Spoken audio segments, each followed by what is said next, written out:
আসসালামু আলাইকুম, সবাই কেমন আছেন? আশা করি ভালো আছেন। আমিও ভালো আছি। আজকে আমি আপনাদের সাথে নতুন একটি রেসিপি নিয়ে হাজির হলাম, পাট শাকের রেসিপি। ভিডিওটি না টেনে সম্পূর্ণ দেখার জন্য অনুরোধ। তো চলুন ভিডিওটি শুরু করা যাক। এখানে আমি চুলায় কড়াই বসিয়ে দিয়েছি। এখানে 2 লিটার মতো পানি নিয়েছি। পানিগুলো কড়াইতে দিয়ে দিব। এখানে আমি 2 কাপের মতো মসুর ডাল ধুয়ে নিয়েছি। মসুর ডালগুলো এখন পানির ভিতরে দিয়ে দিব।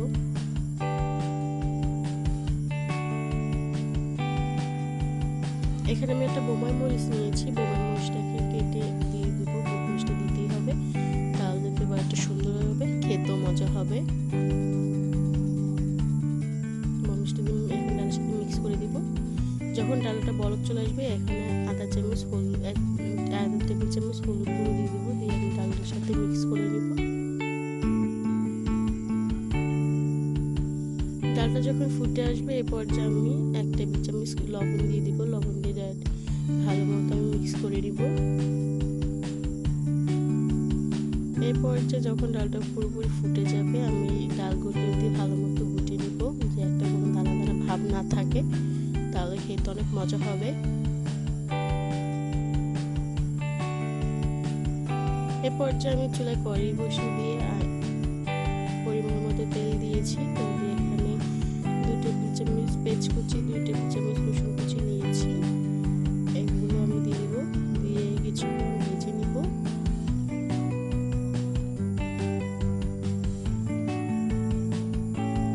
একটু বাদামি রং করে ভাজতে হবে, তাহলে অনেক সুন্দর গ্রান বের হবে।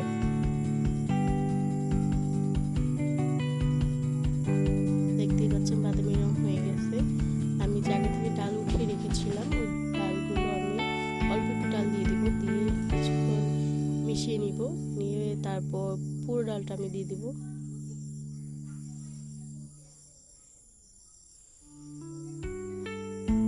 এই পর্যায়ে আমি আগে থেকে পাট শাক ধুয়ে রেখেছি, ওগুলো দিয়ে দিব।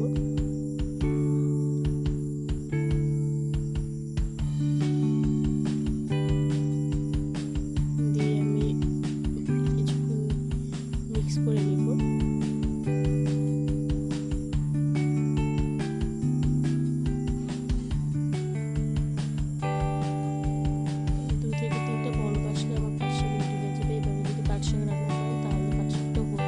সবুজ থাকবে, লাল হবে না, তিতও থাকবে না, খেতে অনেক মজা লাগবে।